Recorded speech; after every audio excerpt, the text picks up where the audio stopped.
Today's CISO, I would say, wear multiple hats, but I would like to highlight three. So, being a strategist and being a risk economist and being a culture architect. But my top five priorities are the first one would be identity and access management, because identity is the new parameter that I said earlier. And the next priority would be third party and supply chain security, because the weakest link is often outside the firewall of our organization. And the third one would be cloud governance and zero trust. Top priorities for the modern CISO or CISO 2.0, if I may call it so. Building a security aware culture across any organization, be it insurance, be it healthcare, be it any, domain, it is very challenging. What strategies or any initiatives that you have found most effective in making every employee feel kind of accountable for safeguarding the enterprise data? Yeah, let me say this philosophically.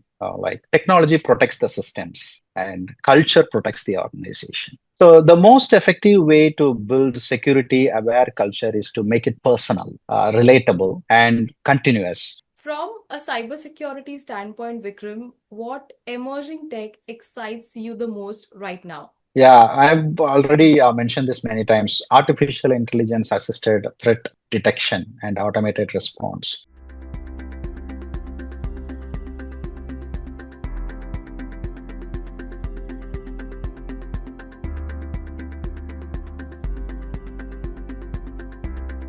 Hi everyone, you're watching the mainstream. I'm Simran Shivalkar, your host for today, and we are back with the latest episode from our exclusive series called The Voice of CISO. This is a special segment by the mainstream for the Cyber Awareness Month under our exclusive campaign called Awareness with Action. And in today's episode, we are joined by yet another security leaders, Mr. Vikram Ayyadurai. Vikram, firstly, thank you so much for joining us today. Let me take a moment to share a few things about Vikram. Vikram is the Chief Information Security Officer at Liberty Insurance for Singapore and Hong Kong. With over 15 years of experience in cybersecurity, risk management, and governance, he brings a unique perspective on how security can enable business growth while protecting digital assets. In this conversation, we'll take a deep dive and explore key insights from a CISO's lens, right from building a security first culture, balancing compliance with innovation, to understanding the evolving role of the modern CISOs in today's day and age. Without any further ado, let's begin. Let's get at the heart of the conversation. Today, cybersecurity threats have evolved to a large extent and they continue to grow in sophistication, with reports showing 15% rise in global data breaches in 2024 alone. How does this landscape look like? From a perspective as a CISO, how would you describe the current cybersecurity landscape and what keeps you alert in your role? Cybersecurity today is not just a technical challenge. So it is an economic and geopolitical reality. So the attack surface has expanded beyond traditional information technology that we used to have years ago. But now Right. it spans application programming interfaces like APIs and SaaS and service systems like SaaS, software as a service ecosystems, Right. or supply chains, and even artificial intelligence driven decision systems. So cybersecurity must be embedded into the fabric of the business. And what keeps me most alert is not a single threat vector, but the speed of the change, the way adversaries weaponize automation and AI faster than our defense system evolved. So, for example, ransomware has become a business model, and identity attacks are the new perimeter now. So, threats are faster and smarter and sometimes funnier. I even once saw a phishing email so convincing that I almost clicked it. So, cybersecurity leader, my constant focus is on resilience over prevention. So, ensuring that if an incident occurs, our business can absorb the shock, continue to serve the customers and partners, and recover with integrity and transparency. The measure of the maturity today is not how many incidents you have in your system or in your organization, but how well you respond when they happen. Vikram, thank you so much for answering that. And along these lines, you've also emphasized on security being embedded into the fabric of the business. It is a necessity now. How can CISOs ensure that security leaders act as enablers of business growth rather than a roadblock today? I mean, as we've all heard, CISOs are wearing multiple hats today. So, how can CISOs, be that kind of business growth enablers? For me, totally agree with you. Cybersecurity is not a control function anymore, but it is a business enabler. Right, The security leaders can achieve this by reframing security as part of value creation, not as an obstacle. So, right, aligning every initiative to business outcomes. So, when we partner early in projects, security becomes a design principle, not a gatekeeper anymore. right. So, I use a simple mantra with my colleagues and wherever I present my security portfolio: secure by design and simple by execution. This is the mantra I have it for myself. So if the business thinks of security as a roadblock, it's Right. probably because we have parked the firewall in the middle of the highway. So my approach would be embed security as a design principle. When product team knows that we are helping them ship it safely, instead of we are not going to stop shipping, but instead we are helping them to ship it safely. They Right. start inviting us to the meetings instead of avoiding us. So, embedding security into business means engaging with product owners, risk, legal, compliance, and operations teams as partners of the project. Speaking the language of business risk and the customer trust, not just vulnerability, not controls, Right. but speaking the language of the business risk and the customer trust that we want to protect. So, Absolutely. that's when security stops being a blocker and starts being a differentiator. So the secret for me would be translate risk into business speak, translate the security risk into a business speak. Don't say we have critical CVE vulnerability, we have CVS a score of 10, 9. But instead of saying that, say this could cost us $2 million in downtime and customer trust. Suddenly everyone listens. Absolutely. I think downtime is not something a lot of businesses or almost every business can afford today, especially with the speed and, accuracy that we are moving ahead with the whole digital transformation taking shape. That being said, Vikram, building a security aware culture across any organization, be it insurance, be it healthcare, be it any, domain, it is very challenging. What strategies or any initiatives that you have found most effective in making every employee feel kind of accountable for safeguarding the enterprise data? Yeah, let me say this philosophically. Like technology protects the systems and culture protects the organization. So the most effective way to build security aware culture is to make it personal, relatable, and continuous. Not just compliance training once a year, but it should be part of their regular day-to-day culture. Correct. We must use, I would say, gamification, micro learning, phishing simulation exercises, and even storytelling sessions. Like people would give their time to listen to the stories, right? So, like we used to be in the, when we were kids. So, let's be honest, nobody wakes up excited to take a phishing quiz. Or Right. a security awareness training or security awareness. Recognition matter. Introduce rewards to colleagues who exemplify good security behaviors in their day-to-day process or day-to-day responsibilities that they have been assigned to. The goal is simple: make security as habitual as locking your phone screen. So when we are looking at your phone and if you are not using it, you used to lock it before you turn it down, right, or keep it away from you. So security should be something like that. It should be part of your culture. That's what I would say. And over time, this moves the dialogue from security is IT's job to security is everyone's job.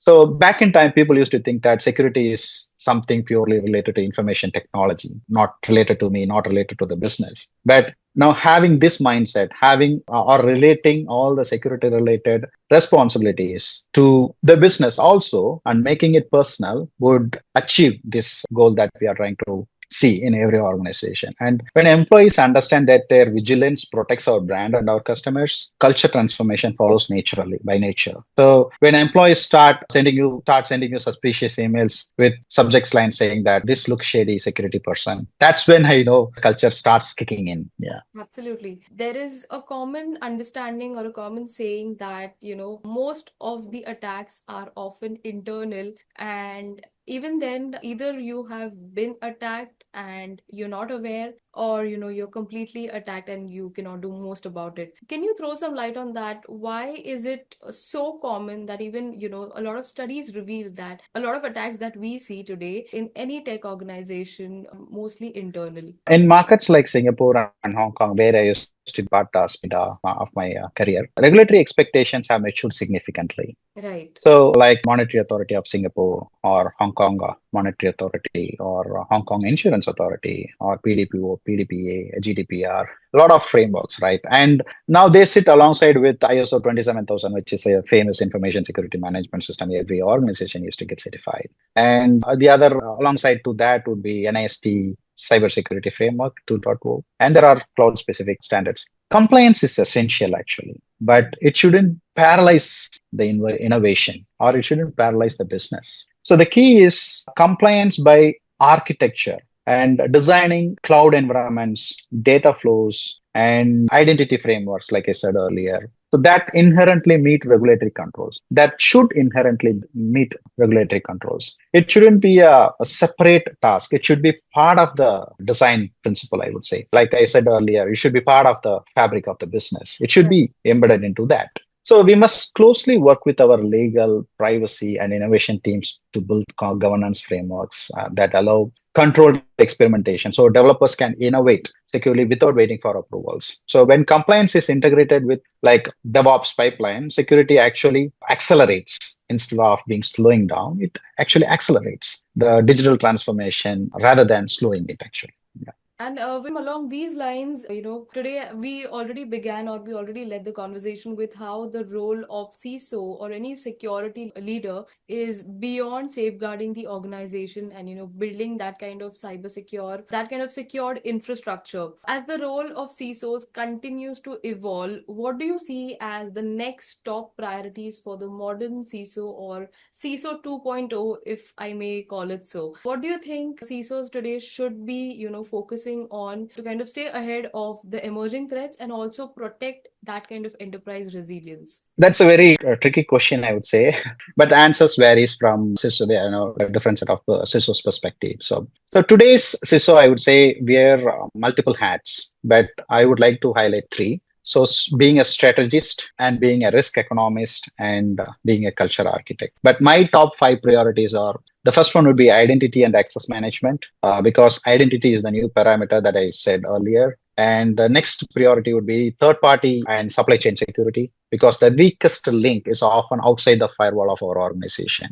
And the third one would be cloud governance and zero trust. So enforcing least privilege in hybrid environments. So would be the third priority in my bucket list. And the fourth one would be incident response maturity, which I believe most of the CISOs would have said as one of the top priorities, incident response maturity. Like detection to respond. We can detect the incident, but responding to that is really matters. It really matters, right? So detection to respond, speed defines the resilience. So, and the final one would be board level cyber risk visibility. So now the boards have started asking questions about cybersecurity, but 10 years ago, it was not. It did not happen. So translating technical risk into business impact would be my final priority. So ultimately, the CISO's role is not just to prevent breaches, but to preserve trust and confidentiality and continuity. Absolutely.